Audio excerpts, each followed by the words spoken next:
In a quiet village surrounded by thick forests and a winding river, there lived a little girl named Amara.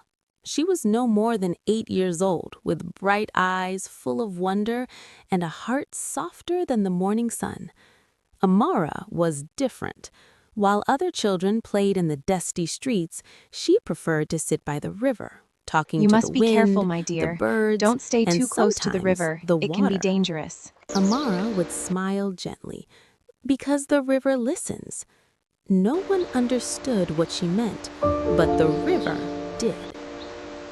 One evening, as the sun melted into the horizon, Amara sat by the river as usual. O gracious river The goddess, air grew your waters bring strangely life and beauty still. to our land. Even the birds stopped singing.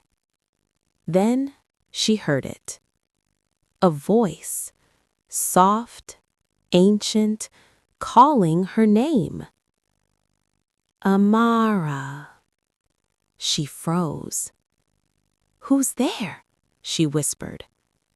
The water began to ripple, not from wind, but from something beneath.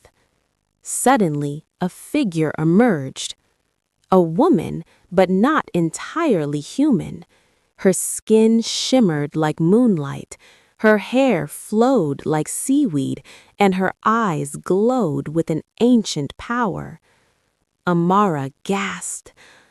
A mermaid?" The being smiled.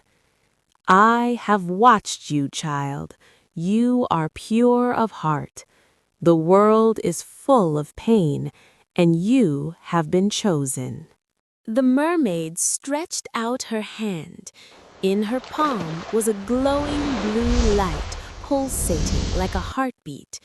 "This is the gift of healing," she said.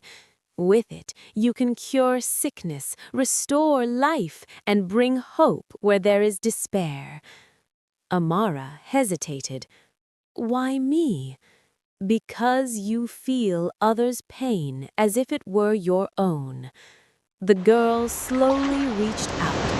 The moment she touched the light, a surge of energy rushed through her body.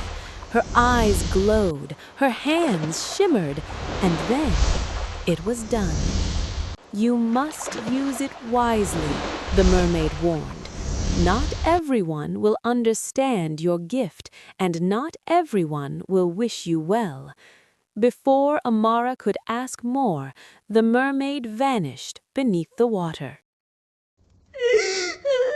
The next morning, panic spread through the village.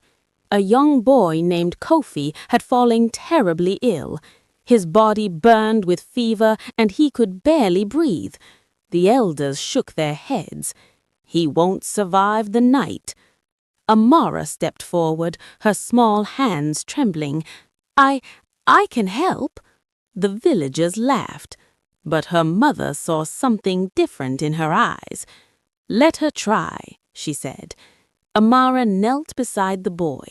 She placed her hands on his chest, closed her eyes, and whispered softly.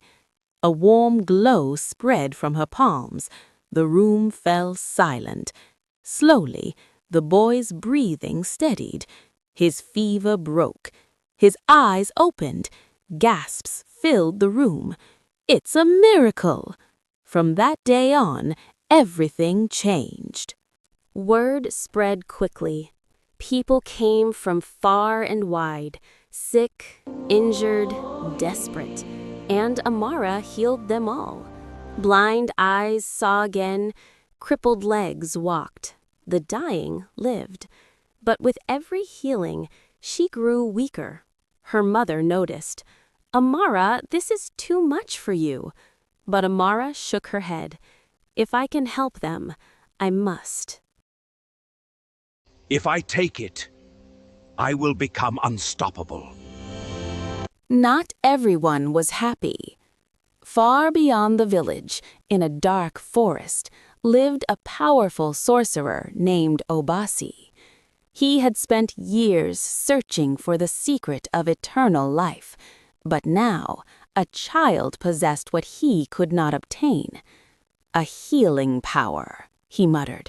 If I take it, I will become unstoppable. And so he began his journey toward the village. That night, Amara returned to the river. "Please," she whispered, "I need to understand this power." The water stirred again. The mermaid appeared. "You are in danger," she said. "There are those who will try to take your gift." Amara's voice trembled. "What should I do?" "Remember this, your power comes from compassion, but if used in fear, it will fade." The next day, Obasi arrived, disguised as a weak old man. "Please help me," he begged. Amara, kind as always, agreed. She placed her hands on him, but something felt wrong. A cold darkness pushed back against her light. Suddenly, Obasi grabbed her wrist. "I've found you." The sky darkened. The ground trembled. The villagers screamed. Amara struggled as Obasi tried to drain her power. "You're just a child," he growled. "You don't deserve this gift." Tears streamed down her face. "I didn't ask for it, but I won't let you use it for evil." She closed her eyes and remembered every person she had healed, every smile, every life saved. Her heart burned with pure light. A powerful energy burst from her body, throwing Obasi back. The battle was over, but Amara collapsed. Her body had taken too much. The villagers gathered around her, crying. She gave everything for us. As her life began to fade, the river glowed. The mermaid appeared one last time. "You have proven yourself," she said. She touched Amara's forehead, and slowly the girl breathed. Amara survived, but things were different. Her power remained, but now it was balanced. She no longer healed endlessly. Instead, she taught others kindness, care, and compassion, because she had learned something important. Healing was not just in magic, it was in love. And in time, the story of the little girl and the mermaid became legend.